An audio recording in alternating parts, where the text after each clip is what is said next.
Hello my dear friends, in this video I'm going to introducing of widget in Flutter, so for supporting my YouTube channel please subscribe my channel and press those lovely like button and bells button.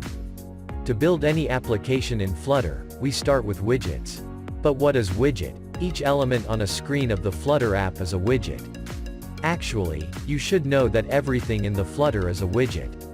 If you are familiar with the Android or iOS development, then you might make the immediate connection with the views on Android or UIViews on iOS.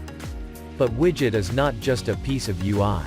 Widget is a lot more than just structural elements like buttons, text, image, list or slider.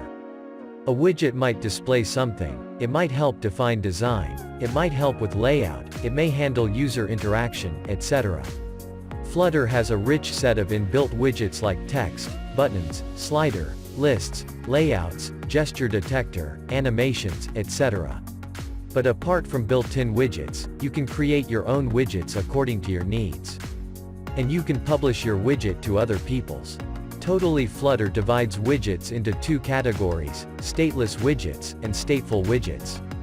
In next video we will progress stateless and stateful widgets.